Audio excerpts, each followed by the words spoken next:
Hey guys, it's Gabby. Welcome back to my channel.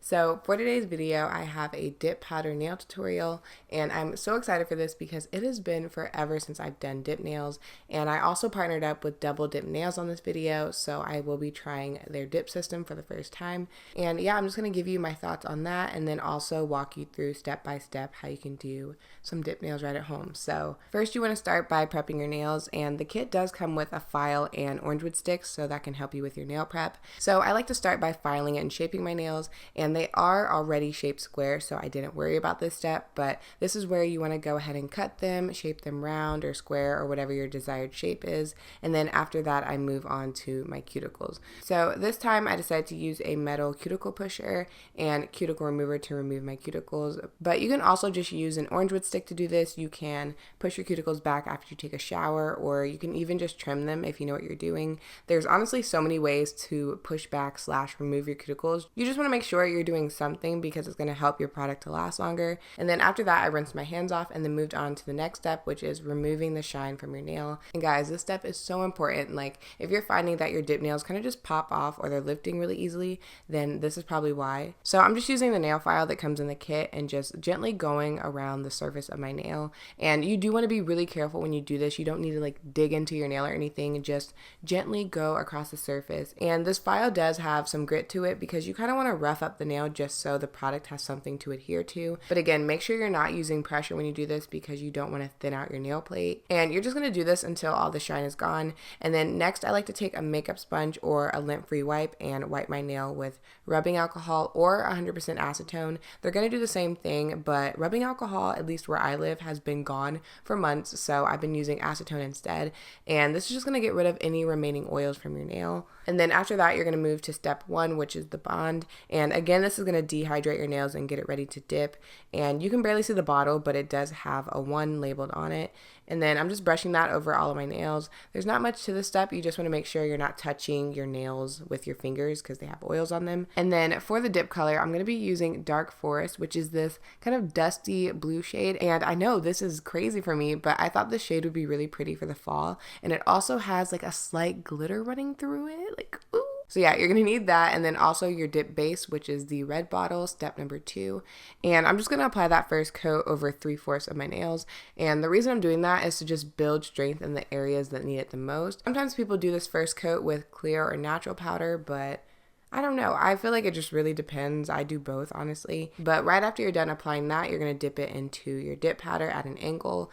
And then what I like to do is flip my finger over and just tap off the excess using my other finger. And then eventually I will brush off the excess powder, but I just like to wait to do that. And then you're just going to repeat this on all of your nails. And I always work on one nail at a time because it just makes it easier. And you also don't want your base drying before you're able to dip it. And I also like to place my finger above the dip powder while I'm applying the base, just because again, I feel like it makes it easier. So I do feel like the powder and the base had a good consistency. Like, I didn't have any issues with anything. And the base is a bit thinner than other brands I've used, but I didn't mind it because I feel like when the base is too thick, it's actually harder to work with. So like I said before, I do wait to brush off the excess. So once I'm done with all of my nails, I go back over them and just dust them off. And you want to make sure you wait to do this because if you don't, you can potentially pull off some of the product or accidentally dent the nail. And the fluffy brush I'm using also came from Double Dip. So as you can see, it is pretty sheer on that first coat, so I definitely needed a few more. So with the second coat, I'm going to go pretty much all the way down to my cuticle, but not quite, just leaving a tiny bit of room. And this is also going to help save you some filing time because you don't want the thick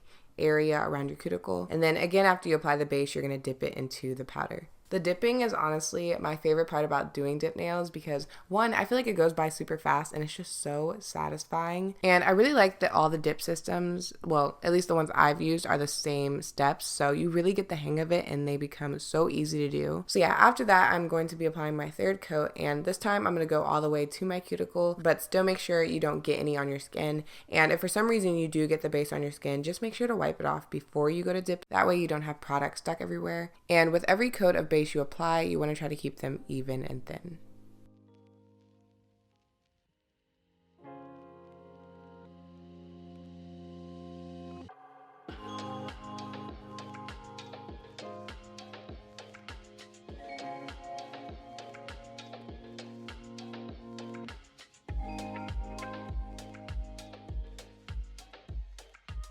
So after 3 coats, I was happy with this color, and I actually love the way it looks powdery. I really don't know why. But for the last step, I'm going to apply 1 more coat of base and then actually dip it into a clear powder. And this is going to protect the color when you go to file, so you're not accidentally filing some of the color off.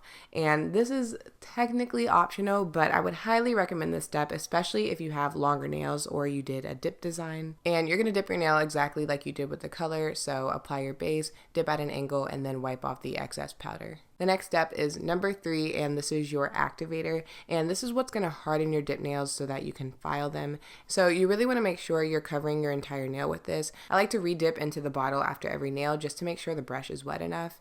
And then you're going to wait about 2 minutes to let your nail harden, and you can also check after a few minutes with your nail just by tapping on it to see if it makes a tapping sound, and once it does, you know you're ready to file. So I start by filing my free edge, and then I move on to the rest of the nail, really focusing on the sides and the cuticle area. And I normally use a hand file and buffing block to do this, but you can also use an e-file. It's really just a personal preference, but for me this is the longest step when it comes to doing dip nails, and sometimes you really do want to give up, but I'm telling you guys, it is worth it because dip nails should last you about 2 to 3 weeks. It just kind of depends what you do on a daily basis. And dip powder is also a great way to grow your nails if you're looking to do that, as long as it's applied correctly and taken off properly. Then it kind of acts like a barrier, so you're not breaking your nails because you have that layer of protection over it. But yeah, I'm just going to keep filing and buffing my nail, and definitely try to end with the buffing block because it's going to get rid of those deeper scratches that a file will leave behind. And then once you're done filing and shaping, your nails are probably going to be really dusty like this, so you can just wash them off with water, no soap. Next, you're going to grab your step 3 activator 1 more time and apply it to all of your nails. And again, make sure you're covering your entire nail. So I'm going to let that sit for about 2 minutes before I move on to the top coat. And this next step is super important. You want to make sure you wipe your nail off with a lint-free wipe or a makeup sponge before you apply your top coat. If you're having issues with the top coat hardening, then this is probably why. Definitely make sure you don't miss this step. And then for the top coat, we're going to be applying 2 coats of this. For the first coat, you want to apply this quickly and really try not to go over an area you already brushed if you can avoid that. And this really doesn't have to be perfect. So you're going to do that, wait about 30 seconds, and then go ahead and apply your second coat. So with this one, you do want to be a little more precise, but again, work quickly. And I also re-dip my brush in between each nail, again, to avoid the brush from hardening. And this kit does come with a brush saver. If you do find that's getting a little crusty, you can just dip it into there. And then after that, your nail will be completely dry in about a minute or 2.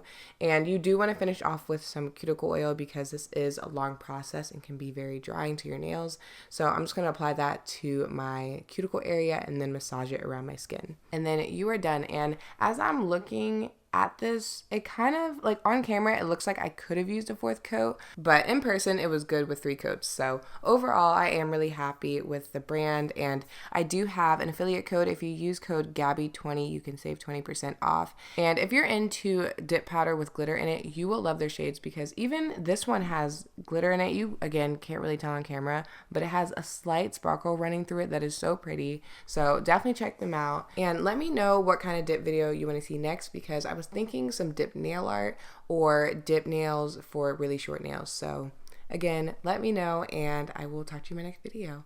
Bye.